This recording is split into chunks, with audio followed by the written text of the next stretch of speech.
آج کل جو نصاب میں تبدیلیاں کی گئی ہیں یا جو نصاب کئی سالوں سے اس شکل میں بنائی گئی ہے، جس میں بہت سی چیزوں کو لازمی طور پر مقدس گائے کی طرح رکھا گیا، یعنی تقدس گرائی کا ایک عنصر جو ہے، جیسے پاکستان میں بہت سی چیزیں مقدس ہوتی ہیں، آئین مقدس ہے، اس کو کوئی چھیڑ نہیں سکتا، فوج کے بارے میں کوئی بات نہیں کر سکتا۔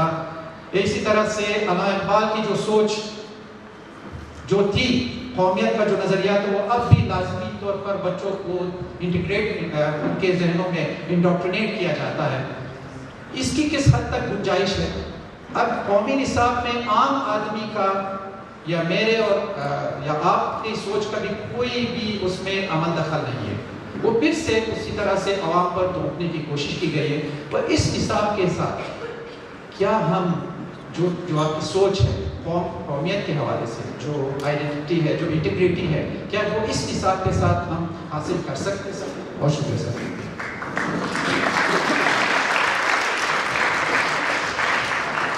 دونوں سوال بہت بنیادی ہیں، بہت اہم ہیں۔ ہم ماضی پر کیوں بحث کریں؟ آخر پاکستان تو بن گیا، وہ 74 سال پرانی، 80-90 سال پرانی بحثیں اب کیوں سامنے لائے؟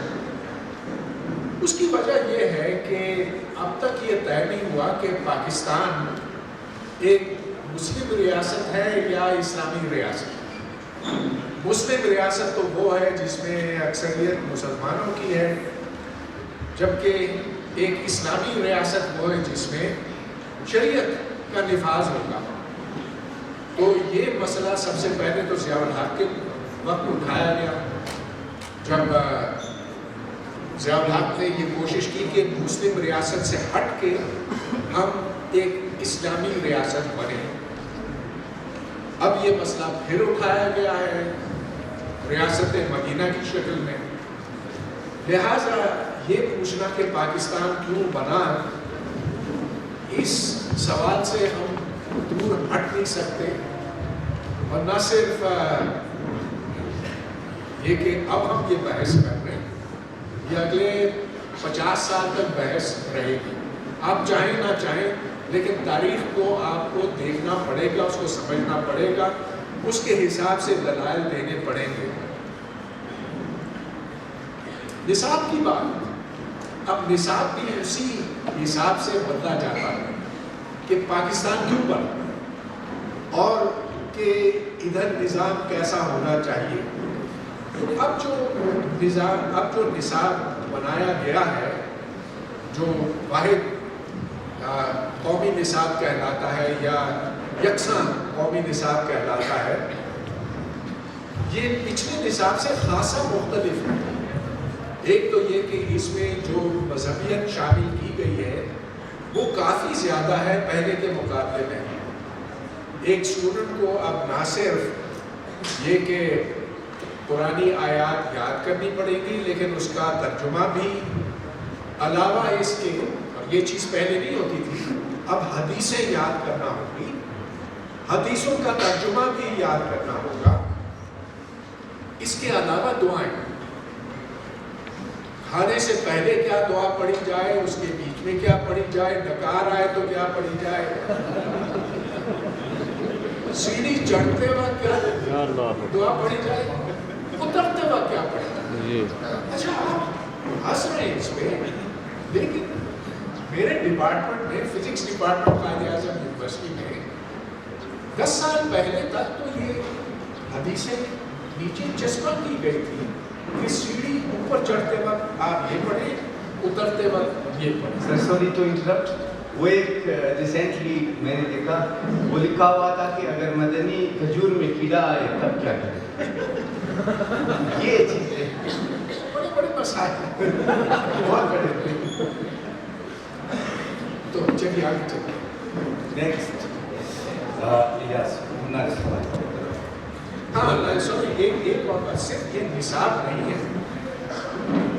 اس میں اب اور چیزیں بھی شامل ہوئی ہیں۔ پنجاب اسمبلی نے یہ ایک بل پاس کیا ہے کہ وہ اسٹوڈنٹ جو پنجاب میں پڑھتے ہیں